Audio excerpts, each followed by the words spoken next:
Hi, my name is Gus Riva, and in this video I'm going to teach you how to play Across the Night, a hidden movement game for 2 players that can be played with 2 traditional 52 card decks. In this game, one of the players is a fugitive, trying to escape the city. To achieve that, they will need to destroy 3 power generators, so that the shields around the city go out. The other player will take the role of a detective, trying to stop them. The first thing you need to do is set up the city. For this, you will take all the black cards from one deck, that is, all the spades and the clubs, and randomly arrange them in this layout. You can shuffle the other half of the deck and give it to the fugitive to use as bombs. Take the other deck and also divide the black and the red cards. The black cards are going to be used by the fugitive for movement, so sort them in a way that it is easy to find a specific card. For example, I have sorted all the spades first, from lowest to highest, and then all the clubs in the same way. The red cards of this deck will be used for the detective. By the way, if the decks have different backs, that's even better. To start the game, the detective will choose a starting position. For this, they will place a token in any starting location on the map. I use this Spider-Man as a detective, but it can be a coin or anything similar. This is a hidden movement game, which means that while the detective has a pawn on the map and will move around the city, the fugitive's position is secret. So let's take a look at how the fugitive plays.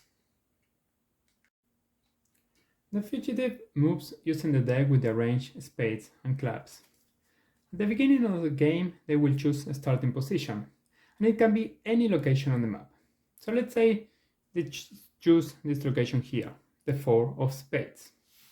They will take the 4 of spades from the deck of movement, and they will place it in an area in front of them, which we will call the movement track, which is a virtual 4x3 grid.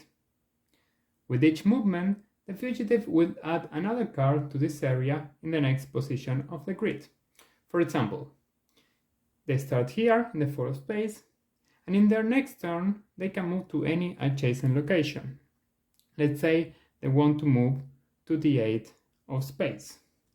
They will go to the movement deck, find the 8 of spades, and put it to the right of the previous card. In addition to being able to move to an adjacent location, the fugitive can also move to the other location on the map that shares the same number as their current location. So, for example, as we just seen, they move to the 8 of spades. This means that in their next turn, they could move from the 8 of spades to the 8 of clubs.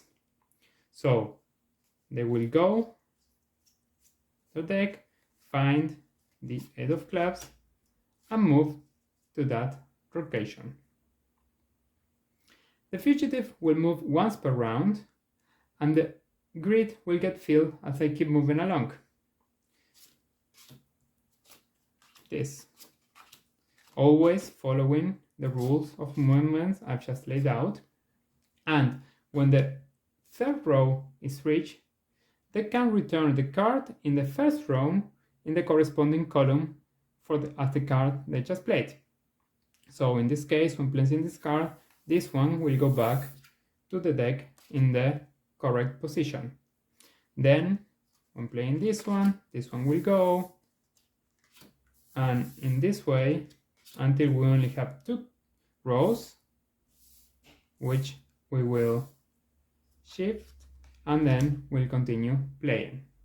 A consequence of this kind of movement is, of course, that the fugitive cannot move to a location that is already in the movement track. So be careful not to get yourself trapped, because if you have no possible movement, you lose the game. Like I said earlier, the goal of the fugitive is to destroy 3 power generators. They achieve this by planting and exploding bombs. The bombs are represented by this bomb deck that we created during setup and contains all of the red cards from one of the original decks. At the beginning of the game, the fugitive will draw 7 cards from this deck. The fugitive can plant a bomb from their hand in a location when moving to it. For example, at the beginning of the game, they can already plant the bomb in their initial location. And they do this by putting the bomb on top of the location. This is why it is good to have two decks with different bags to tell the difference between bombs and locations. There are two restrictions that you need to follow when planting a bomb. First, the number of the bomb must match the number on the location where you are planting it. For example, in this case, on a 4 of spades, we can plant a 4 of hearts or a 4 of diamonds. Second restriction, you can only plant one bomb per row on the movement track. So you would need to wait until being in the second row to move into a location and plant the bomb there. However, these bombs are only going to help the fugitive if they explode and destroy the power generators. For this, the bombs need time. So, whenever you move to a location and there is a bomb in the movement track in the location just above it, that bomb explodes. When that happens, you reveal the bomb and the location. Of course, a bomb just exploded there. The detective will be able to know that you were there some time ago. The location will remain in the track revealed, and the fugitive will take the bomb and add it to the scoring area. If they score a third bomb, they win. At some moments, the fugitive will be able to replace the bombs in their hand. This happens whenever they put the last card in a row of the movement track. At this moment, the fugitive can draw 3 cards from the bombs deck and then put 3 bombs from their hand into the deck and shuffle it. Don't discard them, just put them back in the deck. This might not be a big deal at the beginning of the game when you have many bombs, but as your hand reduces in size, it might prove very useful. So, how are you as the detective going to stop the fugitive? Basically, you will move around the city and try to either find the bombs and disarm them or find the fugitive and arrest them. You will need to use the cards from the detective deck for this, which also contains all the red cards. At the beginning of the game, you will draw 3 cards from this deck, and you will choose your starting position, say here. After the fugitive has chosen their starting position, you will take your first turn.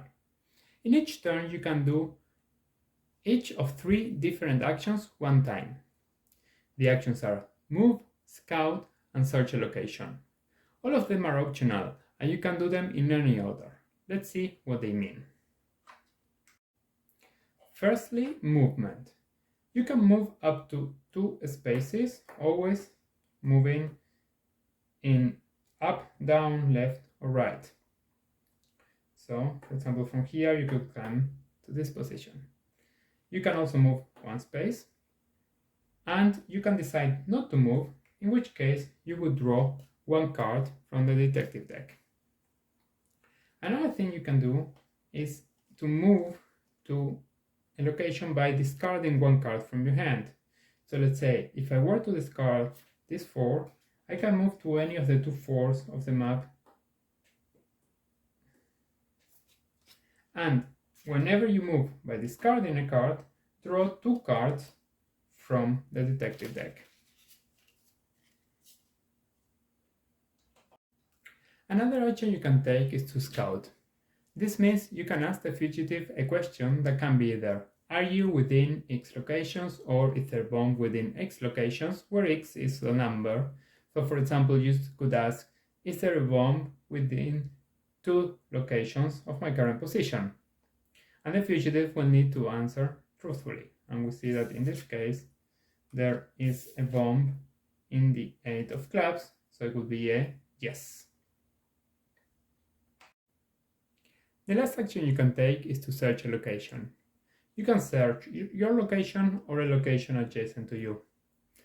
When you search a location, the fugitive needs to reveal that location if it is in the movement track. For example, let's say I decide to search my current location, the Queen of Clubs, and the fugitive needs to reveal it if it's in the track, which actually is. If a bomb or the fugitive is in that location, it gets interesting. Let's take a look at what happens if there's a bomb there. Let's imagine I'm here and I search this location, which happens to have a bomb. So the fugitive needs to reveal them both. And what the detective needs to do is now they will need to try to disarm this bomb. If they happen to have in their hand a card that matches that bomb, for example this 8, they will just discard this card from their hand and disarm the bomb and put it in their scoring area. If this is the third bomb they disarmed, they win the game. It can happen that you don't have the card, a number that matches that bomb. In that cases, you will need to play more than one card and perform some sort of mathematical operation that adds up to that number. So for example, you can add or you can subtract, for example, or you can multiply or divide. In this case, one possibility would be to discard the 5, the 2, and the 1 that add up to 8, or I can do a 5 plus 5, 10, minus 2, 8, discard this, and disarm the bomb, and it goes to my scoring area. Now let's see what happens if the fugitive is in the location search. For example, let's say I search this location, and it's the last location on the track. It means the fugitive is there. So if the fugitive has no bombs in the hand, they are immediately arrested and the detective wins. If they have cards, they can use them to try to evade the detective. They could play and discard one of their bombs. Then the detective will need to play a card that is as high or higher than the card than the bomb played by the fugitive.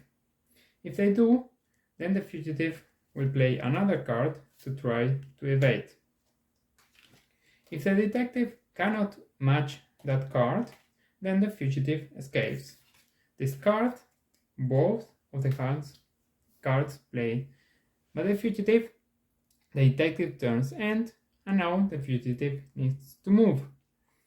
If at some point during this process, and actually at some point during the whole game, the fugitive runs out of bombs or has 4 bombs in their discard pile, they are exhausted and lose the game.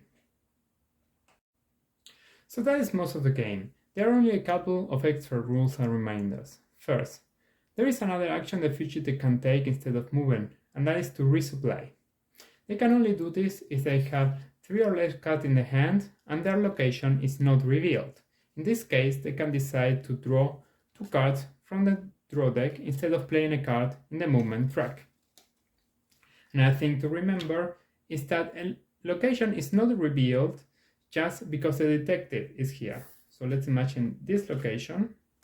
The detective could be here, the location would not be revealed because locations are only revealed either if the detectives search them or if a bomb explodes in them.